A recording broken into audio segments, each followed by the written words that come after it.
Paano pinapalakas ng Diyos ang ating pananampalataya? Una, sa pamamagitan ng trials at hardships. Pangalawa, expectations of faith. At pangatlo, stewardship of money. At ang panghuli, time and patience. Sinusubukan niya tayo sa mga delays sa ating buhay. Na-realize ko kung sasagutin agad lahat ng prayer natin ng Diyos, tapos ang lahat ng pangangailangan natin ay maibibigay agad, ang lahat ng problema ay masosolve agad, ay hindi na kakailanganin ng pananampalataya. Pero hindi ganon. Hinahayaan ng Diyos ang delay, ang pag-aantay para palakasin yung ating pananampalataya. Na-realize ko na ang tendency natin mga tao ay palaging magmadali at ayaw ng mag-antay. Kaibigan, maaaring ikaw ay may inaantay din. Alalahanin mo na kung ano man ng inaantay mo ay sinasamahan ka ng Diyos. Kaya nga, huwag kang magtampo sa Diyos kasi maaaring ito ay isang pagsubok lang sa iyo. Sa halip ay mag-antay ka at magtiwala sa Kanya. Sabi sa Isaiah 64:4, sapagkat hindi narinig ng mga tao mula nung una o naulinigan man ng pandinig o ang mata man ay nakakita ng Diyos liban sa iyo na gumagawa para sa mga naghihintay sa Kanya. Ang ganda ng talata na ito, ang sabi dyan ay ang Diyos ay gumagawa o kumikilos para sa mga taong nag-aantay sa Kanya. Sa mga taong kahit may delay sa kanilang panalangin ay nagtitiwala na nag-aantay. Kaya kaibigan, merong pakinabang sa pag-aantay. Alalahanin mo na habang nag-aantay ka, ay kumikilos ang Diyos. Hindi ka nag-aantay mag-isa, kundi kasama mo ang Diyos. Kaya kung gusto mong lumago ang iyong pananampalataya, ay hindi mo lang kailangan sumunod sa Diyos agad. Di mo lang kailangan maging generous sa pagbibigay, kundi kailangan mo ding maging patient na mag-antay. Sabi ni Dylan Burrows, God is never late and rarely early. He is always exactly right on time, His time. Now, bukod sa hinahayaan ng Diyos ang delay para lumago ang ating pananampalataya, ano pa kaya ang dahilan ng delays? Una ay gusto niya maging kapakinabangan ang nararanasan nating delay para sa ibang tao. Halimbawa, naalala ko, nung nagkasakit ng malubha si Lazarus, ay hindi agad ito pinuntahan ng Panginoong Yesus. Hanggang sa ito ay namatay. Mahal na mahal niya ang magkakapatid na Lazarus, Maria at Martha. Pero hinayaan niya na magkaroon ng delay. Sabi niya sa 1:11-15, ngunit ako'y nagagalak dahil wala ako roon upang kayo'y sumampalataya sa akin. Tayo na, puntahan natin siya. Na-realize ko na hinayaan ng Panginoong Yesus ang delay sa magkapatid na Maria at Martha dahil ang purpose ay para masaksihan ng ibang tao ang kapangyarihan ng Diyos at manampalataya sila. Na-realize ko na yung sakit ng loob na naramdaman ni Maria ay para ito maging pagpapala sa mga nawawalan ng pag-asa, hindi lang noon sa panahon nila kundi para sa ating lahat na nagbabasa ng salita ng Diyos. May nagsabi, man's disappointments are often God's appointments. Ang purpose kung bakit hinayaan ng Panginoong Yesus na mamatay si Lazarus ay para buhayin ulit siya at masaksihan ng mga alagad ng kapangyarihan ng Panginoong Yesus. Bakit? Para magtiwala sila balang araw na kapag pinako na at namatay siya sa krus, ay muli siyang mabubuhay.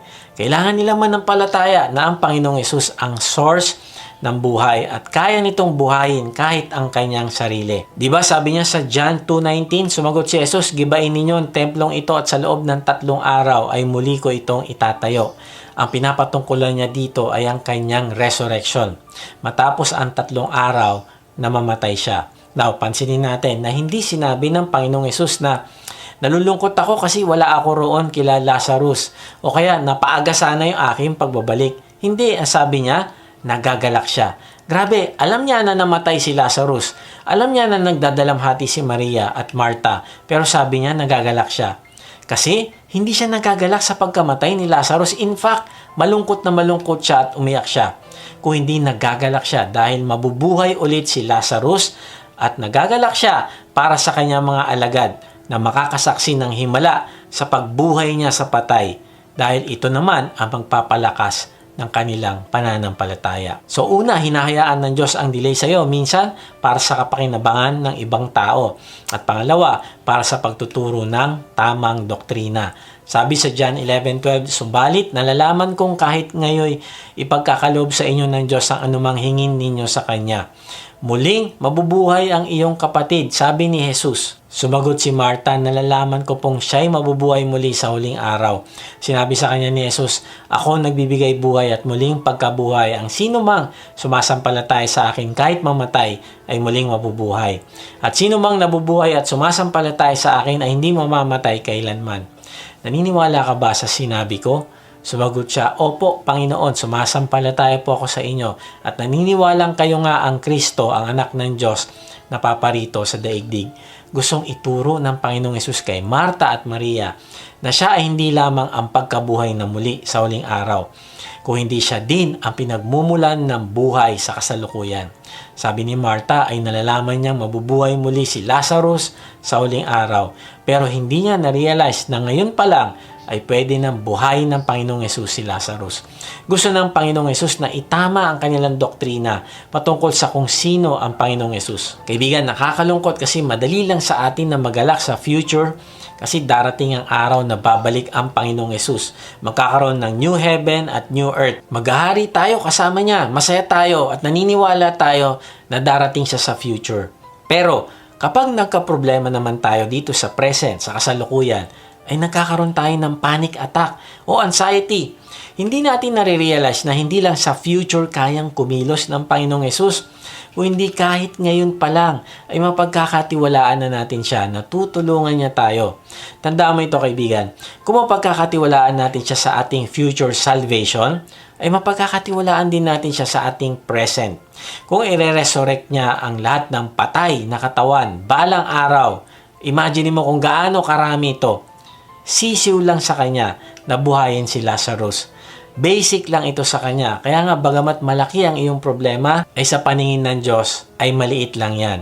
Sabi ni Nicky Gumbel, "When things are not working out as you wish, be patient. Stop trying to move ahead of God.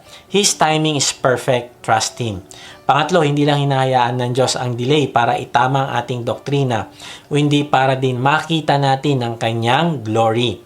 Na-realize ko na ang pinakamataas na plano ng Diyos sa pag-allow ng delay, trials at hardships ay para maibaling natin yung ating focus sa Kanya, sa Kanyang kapangyarihan at layunin. Kaya nga ang tanong, kaibigan, nagtitiwala ka ba talaga na mabuti ang Diyos? Ang lahat ng area ng ating buhay ba ay pinagkakatiwala natin sa Kanya? Maring minsan naisip natin na baka bingi ang Diyos kasi hindi natin nakukuha yung tamang sagot, o gusto nating sagot sa Diyos. Mali, kaibigan. Tingnan mo ito, kung sinagot agad ng Panginoong Hesus ang panalangin nila Marta at Maria na pagalingin si Lazarus, nako, mamimiss nila ang mas magandang blessing, ang masaksihan ang kapangyarihan at pagmamahal ng Panginoong Hesus. Ganon din, mamimiss ng mga disciple ng Panginoong Hesus ang pagpapakita niya ng pagbuhay kay Lazarus na magpapalakas ng kanilang pananampalataya. And then, ang isa pang mangyayari ay mamimiss ng Panginoong Hesus na ipakita yung kanyang kapangyarihan para sa kanyang glory. Kaya kaibigan, tandaan natin ito. Alam ng Diyos ang kanyang ginagawa, kaya't kailangan natin siyang pagtiwalaan. Sabi ni Adam Capa, "Trust in God's timing. It's better to have to wait a while and have things fall into place than to rush into something and have things fall apart." Kaibigan, maaring nangusap ang Diyos sa iyo. Alam mo ba na ang pinakamalaking bagay ng paghakbang ng pananampalataya na nakakalugod sa Diyos ay ang iyong pananampalataya sa Panginoong Hesus para sa iyong kaligtasan? Siya ang nagbayad sa krus ng lahat mong kasalanan upang balang araw ay maisama ka niya sa langit. Kaibigan, kahit nasan ka ngayon, ipanalangin mo sa Kanya. Sabihin mo to, "Panginoong Hesus, inaamin ko po na ako'y makasalanan. Patawarin niyo po ako. Nananampalataya po ko na Ikaw ang nagbayad ng aking kasalanan sa krus. Ngayon nga, ay binubuksan ko na yung aking puso. Pumasok ka at manahan sa akin. Tinatanggap kita bilang aking Panginoon at tagapagligtas. Simula ngayon, ay tatalikdan ko na ang aking kasalanan. Amen." Sa ating pagtatapos, sa iwan ko ito sa inyo. May nagsabi, "God never uses anyone greatly until He tests them deeply." Kaibigan, gusto ng Diyos na palaguin ang iyong pananampalataya. Gusto Kanyang gamitin balang araw. Gusto niyang maranasan mo at mamangha ka sa kanyang pagtugon sa mga ginawa mong hakbang ng pananampalataya. Kaya tandaan mo ito at paghandaan na maaaring ikaw ay sinusubukan niya sa trials and hardships, expectations of faith, stewardship of money, and time and patience. Dalangin ko na mag-respond ka ng may pagtitiwala at mapagtagumpayan mo ang mga test na ito upang ang buhay mo ay maging kalugod-lugod sa Kanya. God bless.